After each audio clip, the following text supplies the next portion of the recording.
American football. History and cultural influence.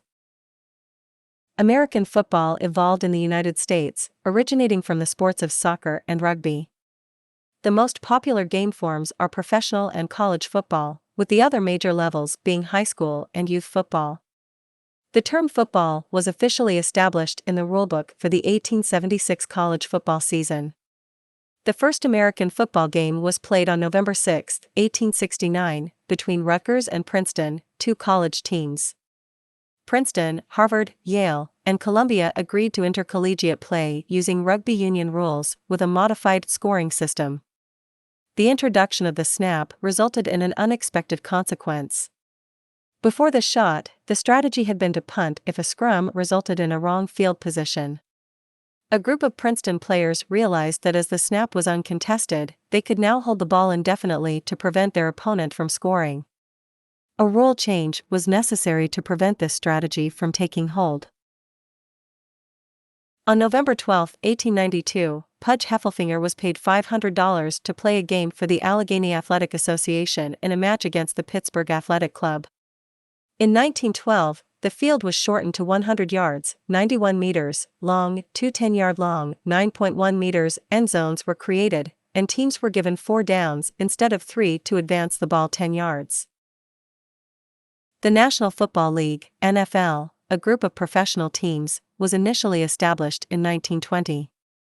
Innovations were introduced by the American Football League, AFL, in the early 1960s, helping football become the most popular sport in the United States by the mid-1960s. The AFL's existence forced the conservative NFL to expand to Dallas and Minnesota in an attempt to destroy the new league. Instead, the two leagues agreed on a standard draft that would take place each year, and it instituted an annual World Championship game. Men play the sport almost exclusively, but women are eligible to play in high school, college, and professional football. Women can also serve as officials. Sarah Thomas became the NFL's first female official in 2015. No woman has ever played in the NFL. The offensive line leader is the center, who is responsible for snapping the ball to the quarterback.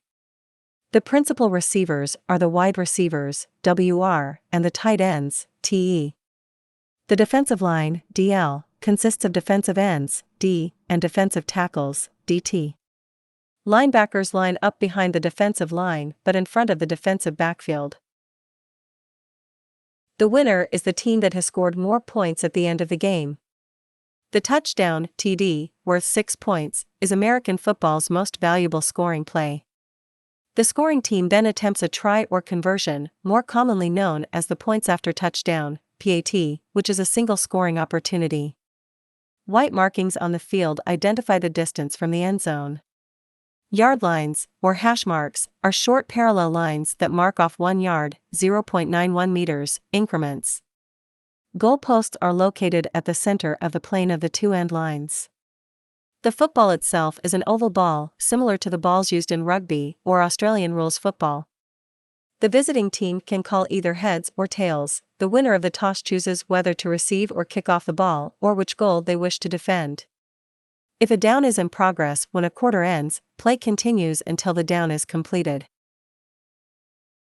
The average NFL game lasts slightly over 3 hours. There are 2 categories of kicks in football: scrimmage kicks and free kicks.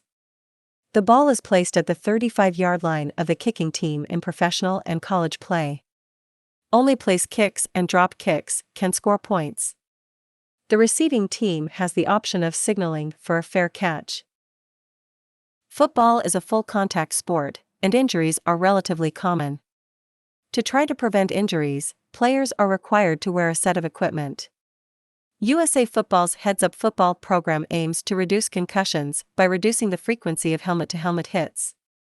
The National Football League, NFL, and the National Collegiate Athletic Association, NCAA, are the most popular football leagues in the United States. College football is the 3rd most popular sport in the U.S., behind professional baseball and professional football. The NFL has the highest average attendance of any sporting league. The AFL became a significant rival in 1964 before signing a 5-year, $36 million television deal with NBC.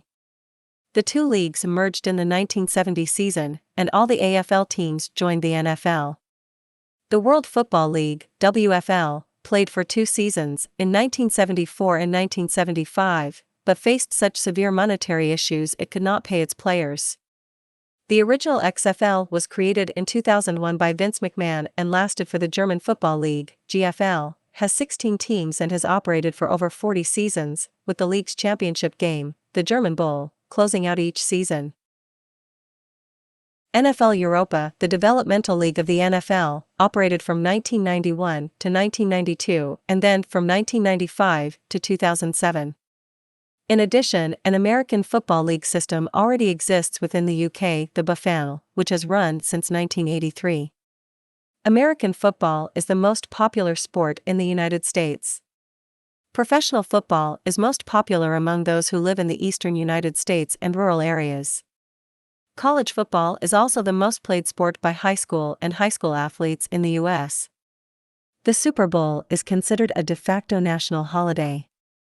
The sport's safety has also sparked national controversy in American popular culture. American football has a long history in Mexico, Japan, and Canada. There is a social stigma surrounding American football in the UK, with many Brits feeling it has no right to call itself football. In Brazil, football is a growing sport. It was generally unknown until the 1980s, when a small group of players began playing on Copacabana Beach in Rio de Janeiro.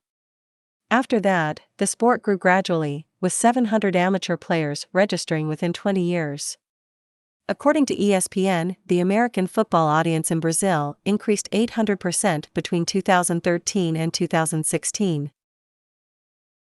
The Canadian Football League, CFL, is the major Canadian league and is the second most popular sporting league in Canada, behind the National Hockey League. There are several non-contact variants of football, like flag football. In flag football, the ball carrier is not tackled, instead, defenders aim to pull a flag tied around their waist. Another variant, touch football, requires the ball carrier to be touched to be considered downed. Depending on the rules used, a game of touch football may require the player to be touched with either one or two hands to be considered down. For more than 100 years, baseball seemed to be integral to our democracy, too, but we as a nation now pass the time by watching, thinking about, and talking about football. The NFL has been the unquestioned king of attendance, TV ratings, merchandise, and revenue for years, with little sign of slowing. In addition, the NFL now markets extensively to non-traditional sports fans, weaving itself into the fabric of popular culture. But does the NFL genuinely reflect the values American society is built upon? There is liberty. Players, coaches, executives, and even franchises themselves are at liberty to seek their fortune. Players who've built a market for themselves can be paid at market value. Coaches who perform are promoted, from the lowliest unpaid intern to the highest salaried headman. Franchises that grow dissatisfied with their city can leave. Coaches can be fired for the slightest underperformance, regardless of track record. Players can be left by the side of the road the minute their film grades don't match their pay grade. This is an American idea. Success and failure are directly connected to ability. You can go from rags to riches, and riches to rags, all following the fruits of your labor. The meek can inherit the earth in as little as one off-season. The NFL pioneered the worst-to-first rookie draft to ensure struggling franchises have exclusive rights to the best young talent. The NFL pioneered revenue sharing. Teams have split ticket money and TV revenue for decades to ensure all franchisees have the financial footing to be competitive. The standard road for an American football player starts at a young age, but the time things start to be serious is the high school years, aged between 14 and 18. It is at this moment when the players begin to be noticed. After high school is finished, the players get selected by universities or college football. These colleges promise the players an education for free with the condition to give body and mind to the university. In fact, this is a big business because the players do not get any salary and allow the college to earn millions of dollars thanks to the TV money and other incentives. One does not simply ignore the importance of sports in our social lives.